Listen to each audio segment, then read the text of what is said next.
I'm Keith. I work for a general company as an employee. I'm not really on a fast track to promotion, but I do my job reasonably well. I'm about to turn 40. However, my love life is completely non-existent. I've become accustomed to living alone. I did have normal relationships when I was 20, but nothing really worked out, and after I turned 30, I sort of gave up. My focus shifted more toward my work, and before I knew it, I was almost 40. I don't particularly mind being single, but I do hope to have a family someday. I'm living quite casually, but my parents, especially my mom, worry about me being single. My mom keeps telling me, "It's high time you think about getting married." Thanks to my sister and her husband, who have 3 children, my parents aren't expecting me to get married and show them grandchildren, but they do wish I had someone by my side. Concerned that I show no signs of such companionship, my mom offered, "If you're not going to find someone, there's this matchmaking proposition. How about it?" But honestly, I don't like matchmaking meetings. A few years back, I agreed to one thinking it would be a new experience, but I didn't like the forced atmosphere, and since then, I've been refusing every time, saying I'd find someone on my own. So, I refused this time too, but my mom persisted. "You're turning 40, you know. If you keep this up, you'll be alone forever. Being able to live alone might be good, but having someone special is wonderful, don't you think?" She kept insisting, and wouldn't drop the subject. She was so persistent that I ended up lying. "I do have someone. Well, we're not talking marriage or anything yet, so I didn't want to get your hopes up. I was planning to tell you once things were more settled." Hearing this, my mom was overjoyed, insisting that she wouldn't believe it until she sees her. She seemed elated with the prospect of me having a girlfriend, and expecting me to bring her over sometime. I found myself saying, "We haven't discussed marriage, so as long as you don't mention unnecessary things." It was a spur-of-the-moment lie, but my mom is really looking forward to it, constantly asking when is she coming, through emails and calls. I shouldn't have lied. Opening my email during my lunch break at work, there was another message from my expectant mom. "I'm in a bind," I unintentionally muttered. With a heavy sigh and my eyes closed, Michelle spoke to me. "What happened? You look distressed. Did you make a mistake?" Michelle is a junior colleague I often team up with. She's beautiful and has a bright and refreshing personality, and she's very competent, a reliable person. We don't usually share personal stories, but hoping for a laugh, I shared my situation with her. I accidentally said I have someone, and my mom got really happy. This is troublesome. Scratching my head and giving a powerless ha-ha, I tried to laugh it off. Michelle laughed too. "What are you doing?" But looking at her, I had a naughty thought. Well, that would be too much, wouldn't it? What I was thinking inadvertently slipped out. "What is it?" She laughed. "For a moment, I thought maybe you could pretend to be my girlfriend, but no, it's just a joke. I do have some crazy thoughts, don't I?" I apologized and laughed, expecting her to laugh it off and scold me for the joke. But instead of laughing, she began to think aloud. Thinking that perhaps my joke had gone too far, I decided to apologize sincerely and was about to speak when, "It's fine. Shall I go as your girlfriend?" she said with a smile. I emphasized that it was just a joke, but she went along with my idea. On the day I was supposed to introduce Michelle to my parents, I went to my parents' home in the morning. There is a station within walking distance, and I am supposed to pick Michelle up from the nearest station around 3 p.m. Apparently, she used to live around here and insisted that she didn't need to be picked up, but of course, I couldn't allow that. My mom, in front of me, who came home alone first, is looking excited and happy. "I wish the time would come sooner," she said, her smile never fading. Then, she nudged me with her elbow. "Don't you have a picture of her or something? You'll see her when she gets here," I replied. "But I can't focus on my work, I'm so curious." "You have one, right? Come on," show me, she said, peeking into my phone. All right. I pretended to select a photo, but there were no photos of us together. It was unexpected. I need to find something. Frantically searching my phone, I remembered a photo taken at a social gathering which had been sent by a colleague. I edited the photo to make it look like I had taken it of her. When I showed it to Mom, she exclaimed, "Oh my, she's beautiful." But the next moment, but I feel like I've met her somewhere. I thought she must be mistaking Michelle for someone else, but then Mom exclaimed, "Wait a minute, Keith. I think I might have met her before." She began her story. Mom had an accident a few years ago. She was riding her bike safely, but she fell over trying to avoid someone who suddenly appeared. The first one who rushed to her, asking, "Are you all right?" resembled Michelle. She immediately called an ambulance and my dad. Amidst the panic, she kept saying, "The ambulance will be here soon." She gathered Mom's belongings and handed them to the paramedics, staying until the ambulance left. Later, Mom wanted to properly thank her but couldn't find any leads and didn't get the chance. Looking at Michelle's photo, she said excitedly, "It has to be her." When it was time, I went to pick up Michelle from the station. On our walk home, I apologized to Michelle, "Sorry about today." Michelle cheerfully replied, "It's fine. You always help me out. Do you want me to be myself, or should I act like a good girlfriend? You can choose now," Michelle offered with a laugh. "I guess, act like a good girlfriend," I tried. "Like this?" she said, making various gestures and poses to make me laugh. Soon, we arrived at my family home. "This is it," I said, and she stopped walking, looking surprised. "Wait, this place," Michelle muttered. I thought she was surprised it wasn't a regular house and explained, "Yeah, we run a diner. The back and upstairs are living spaces. Come on in." When we opened the door, my parents greeted us with, "Welcome. I'm sorry, is it okay to sit in the diner? Sorry for this inconvenience. Isn't it better in the back room? It's not decent for a beautiful young lady." Mom and Dad began fussing, but Michelle said, "It's fine here." We sat facing each other, but no one's gaze met. Mom was looking at Michelle, Michelle at Dad, and Dad was smiling at both of us alternately. However, Dad realized that Michelle was staring straight at him. Dad and I were puzzled. Then Michelle spoke up, "Excuse me," addressing to my dad. "Excuse me," before greetings. "Do you remember me?" Dad started to think, Michelle intervened quickly. "You helped me once before," and she started to relate the incident. Michelle, when she was a new employee, used to live in an apartment a bit ahead of this diner. On her way back from work, she was sure a man she didn't know was following her from the station. She was being stalked around that time. She noticed that he was unusually close and scared. She started to walk faster but felt the sound of his footsteps coming closer. While she was wondering how far she should run, almost in tears, she saw my dad, just as he was closing up the diner. So, Michelle asked my dad for help. Dad hurriedly let Michelle inside the diner and went outside to confront the man who was probably approaching.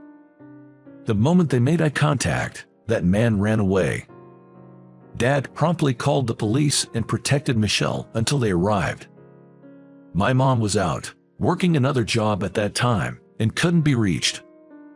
On relatively quiet nights, she was working as a cashier at a local supermarket. Later, the stalker was caught, and Michelle quickly moved to a new apartment. Once, Michelle and her parents visited the diner to thank my parents, but my mom was out again, so she hasn't met Michelle. After expressing their gratitude, they all enjoyed my dad's signature meals and left. Hearing this story, Dad remembered. "I told you, right? It's the girl from that time," Dad, a bit excitedly, said to Mom, but hearing this, Mom got even more excited. "Really? Oh wait, I think I've met you too. Wasn't it 5 years ago? When I fell off my bike and couldn't get up, Mom started telling Michelle about the incident. That time, I remember, it was me. I was walking down that street for work. Michelle also shared her side, confirming the consistency in their stories. I was also surprised. I was so stunned by the unexpected turn of events and I couldn't say a word. The four of us looked at each other and almost laughed by this coincidence. Eventually, the conversation grew but had to end after about an hour due to the preparation for the diner's night shift. We had a great time. My parents walked Michelle to the entrance with a smile, saying, "Come again." And I decided to take Michelle to the station. Thank you so much for today. Sorry to ask you being a replacement, it was helpful. As I expressed my thanks, Michelle also thanked me again and said she had a good time. And I was quite helped by her conversation skills. You managed to keep up with my parents' conversation well. You know, when they asked, "What do you like about me?" I told them not to ask unnecessary things. Sorry if that put you on the spot. Then she said, I wasn't bothered at all. Besides, what I like about you is my true feeling. With a shy smile. Really, a bit taken aback, I hear. You are kind, reliable, and you never raise your voice or get mad. I respect you, Keith. I even think you're pretty cool. As Michelle continues. Suddenly hearing such things, I didn't know how to respond and mumbled, Is that so? Thank you, awkwardly. Watching me fumble my words, Michelle chuckled. Michelle laughed and said, when we meet in casual clothes, it feels different. I felt Michelle's cheeks were a bit red. While I was thinking about it, Michelle looked back at me. I might not be able to say this when I see you at work, so I'll say it now. I'm interested in you, Keith. We were just at the ticket gate. I stopped and said, but Michelle said, see you, and with a smile, quickly passed through the ticket gate. Before she disappeared from view, she turned around and waved at me with a smile. I was left in confusion. No way, I mean, such a thing. She is about 10 years younger than me. And there's no way such a beautiful girl would like someone like me. But was she implying that she likes me? It wasn't clear that I was muttering to myself or just thinking inside while I was heading to my parents' home. Arriving at my parents' home, when Mom saw me, she said, "What a good girl, take good care of her." However, still in turmoil, I could only reply, yeah, in a disheartened tone.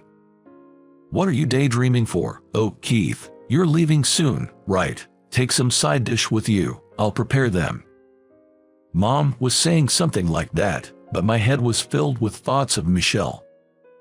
The next day, when I saw Michelle at the office, I couldn't look straight at her because the previous day has been on my mind.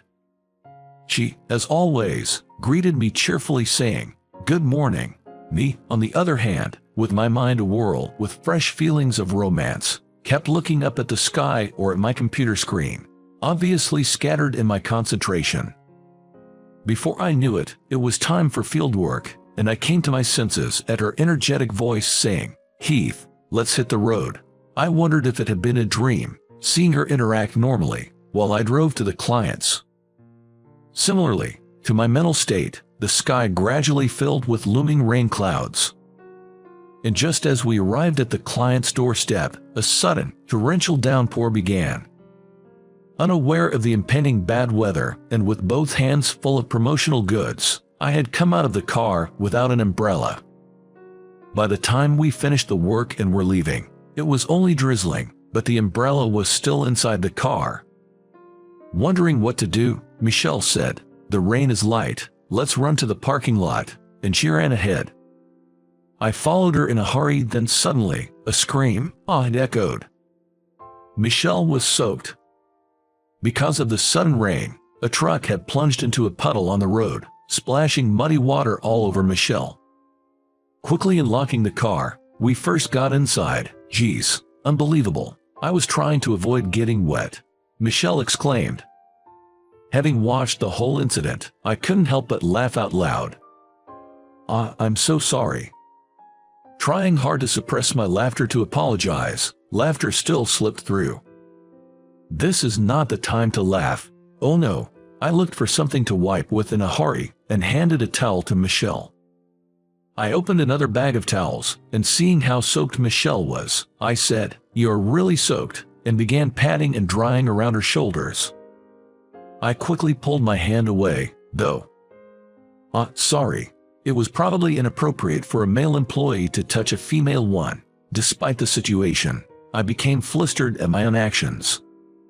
The earlier laughter had relaxed the tension, but I realized my heart was pounding. I hadn't noticed as I was in a hurry to dry her, but at a glance, her blouse was see-through from the rain. She seemed to realize this as well. "Want to see more?" she said to me with a mischievous smile. "You might catch a cold, so wear my jacket for now." I handed my jacket to Michelle, trying to stay calm. However, it was not possible in such a condition. As it was nearing evening, I decided to drive her home as she was. Remembering the earlier pounding of my heart, I didn't know what to talk about while driving her, and for a while, a silent time flowed. However, I couldn't help but think about what happened yesterday. About yesterday. I tried to start the conversation, but I was clearly nervous and stuttering. Feeling embarrassed and looking forward, I felt her gaze from the side. When we stopped at a traffic light, I looked sideways, and she was staring at me, waiting for the next words. "I mean, you said you were interested in..." "No, never mind, sorry." Right before I finished the sentence, I thought it can't be. Then, Michelle asked, "Can't you see me as a love interest?" I felt my heartbeat speeding up. "You mean, like, you like me?" When I asked, Michelle nodded slightly. "Keith, you're so insensitive. You never noticed that I had a crush on you. That's why I agreed to pretend to be your girlfriend. I wanted to experience being your girlfriend even just for a day, and your parents were nice, and seeing you off work made me like you even more." I couldn't believe what was happening and asked, "What part of me do you like?" I ended up asking Michelle the same question my mom had asked her. "I already told you, but maybe that's not enough. I like every part of you that I know." Michelle's frank confession made my face burning. Just wait a moment, let me park the car." I managed to calm myself down and safely reached her apartment's parking lot. I took a few more breaths and turned to Michelle. Will you be my girlfriend?" I asked Michelle. She smiled brightly and said, "Absolutely." That weekend, I took her out on a proper date and confessed my feelings again. I proposed to her and we got engaged. A year later, we were married. Until we announced it at work, no one realized we were dating, and many were quite surprised. Many envied me for marrying her, a woman who was the crush of many male colleagues. We sometimes visit my parents' home, and now it's a custom for us to eat my dad's meals. My wife loves my family's pork steaks. While watching her eat happily, I often feel a surge of happiness. My parents seem always happy being together, so I hope to maintain a good relationship with my wife, just like them. My wife also admires my parents as a couple. We're aiming to become a couple like them. How was today's story?